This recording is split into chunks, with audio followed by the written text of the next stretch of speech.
All right, guys, this is a what if video. Shout out to ZJUMBBS for suggesting it. So, what if Khabib fought Georges St. Pierre, GSP? First thing, Georges St. Pierre is my age. He's 39. So he's going to be 40 or 41 when this fight would happen, or 42 or whatever. So this would be a fight that would happen in a year or two because Khabib has got to fight Tony Ferguson and then the next chump, whoever that would be, Conor McGregor or Justin Gaethje, before they would make a Georges St. Pierre fight. Because it wouldn't be for a belt. He's got to defend his belt at least once. So he's got to fight at least once, probably twice, if they interim his belt, before he could entertain a Georges St. Pierre fight. Here's the problem with Georges St. Pierre. He's rested up. He hasn't fought in a long time. He might be old, but he has done nothing but train. And with his intermittent fasting, he is going to be at the weight he's going to fight at. He's going to be he cut 2, 3 pounds, 5 pounds to get to the fight. They're going to fight at 165 or 155, but by the time that fight happens, Georges St. Pierre is going to be walking around only 5 pounds, 6 pounds. And if I was Georges St. Pierre, I'd be like, come on, Khabib, neither one of us cut weight, and let's just fight this motherfucker at 165 or cut much weight. If that happens, man, so Georges St. Pierre is smart. When you watch the tape, that's what you think. I should close that window, huh? Hey, traffic, keep it the fuck down. I'm working. I'm kidding. But Georges St. Pierre, he's smart. He is smart. He might be able, somehow, I don't know how, but somehow he might figure out a way to keep the fight in the center of the octagon. If he can do that, then he can interrupt what Khabib likes to do. Here's the problem with that, though. Georges St. Pierre can get his bell rung. We've seen him take some shots and get confused, if you can call it that.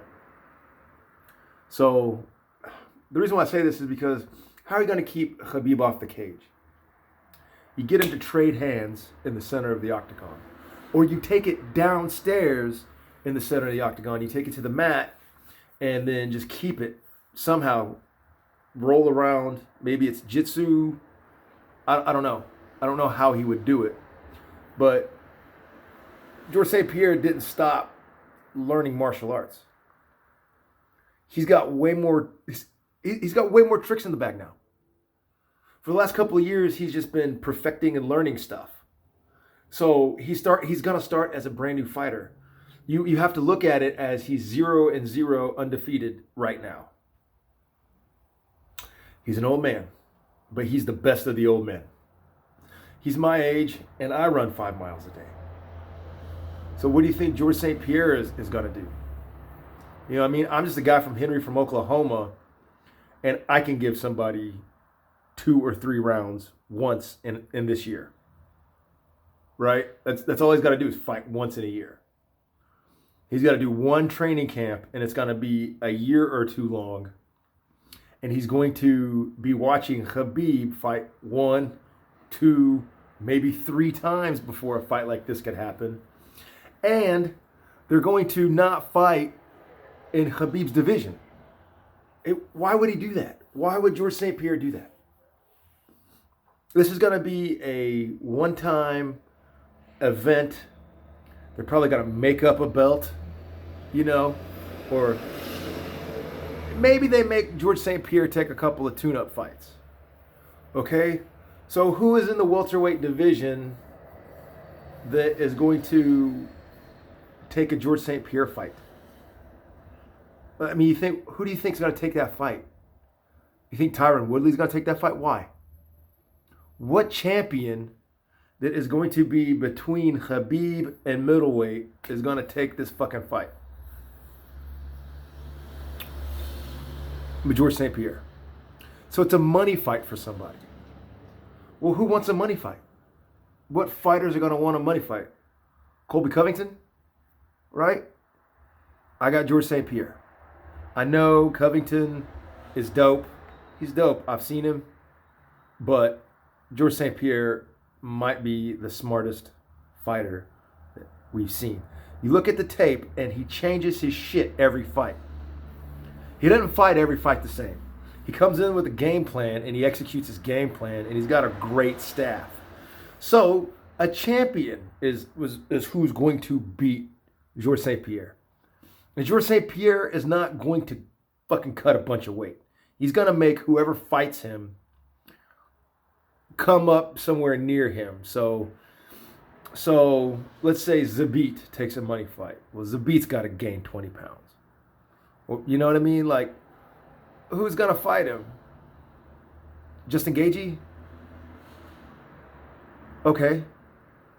So are you telling me that George St. Pierre is going to step into the ring with Justin Gaethje and neither one of them are going to cut weight and they're just going to throw hands in the middle of the octagon? No. No. So who would he take as his tune-up fight if they make him take a tune-up fight? So if they don't make him take a tune-up fight, and this is just a straight-up Khabib versus George St. Pierre, just a straight-up pay-per-view event, they might even kind of keep it within the UFC, but kind of outside of the UFC, just a one-time fucking ticket seller, then I gotta stick with Khabib because ain't nobody beating Khabib. He got one professional loss, and they stole it from him, and it's not even on his record now. So, and I've already said that Khabib can move up 2-3 weight classes and run through motherfuckers. The reason why he doesn't is because he doesn't want to take the abuse on his body to fight a Tyron Woodley. You know, why would he fight somebody that is more physically draining? The reason why he's cutting all that weight to go to 155 is so he can fight motherfuckers that allow him to fight twice and 3 times a year. Or once a year if he wants to. He's a champion. Khabib gets to do and say whatever he wants. So if he just sits on it and says, no, George, you got to come down to 155, which why would he do that? Why would he cut weight one more time? George St. Pierre ain't big, but Khabib could. Khabib could just say, hey man, we're fighting at 145, which is the dumbest thing in the world because George St. Pierre can get to 145 a lot better and a lot faster and a lot easier than Khabib can get to 145. So, again, it circles right back. They're going to fight heavier and bigger. And the advantage there, maybe, quite possibly, could go to George St. Pierre if it turns into a boxing match. But then again, we've never seen Khabib hit somebody at 165. He probably got lights out power at 165. I'm telling you. I don't think George St. Pierre's got lights out power at 165. So, then again, you got to give the edge to Khabib. But you're also talking about, a guy, 10 years, what is he, 6, 7 years younger, 8 years younger? So you're talking about a guy in his 30s fighting a guy in his 40s, and I don't care if it's early 40s and mid 30s. It's still a difference. It's still a difference. So, advantage Khabib. So, the analysis, what would I say? I wouldn't put money on this fight. I don't know. I would have to see George St. Pierre take a tune-up fight, see what he looks like on his legs, see how quick he gets up and down. But George St. Pierre has been a fitness freak his whole life. Like, he's got to be in shape. He probably could go weigh in right now for a fight. I would be willing to bet. He didn't stop adding black belts to his collection of black belts. So then I go to Veliki Khabib. That he's undefeated. So taking an old man without cutting weight favors him. And Khabib is a very smart fighter too. So with all that nonsense that I said for 10 minutes, yeah, I'm taking Khabib. But if I'm Khabib's camp, I'm concerned with GSP because he's brilliant. He's brilliant. But then again, we've also seen GSP get his ass kicked. But then again, that was a long time ago. And smart fighters learn, and so then again, circle all the way back that I would take Khabib.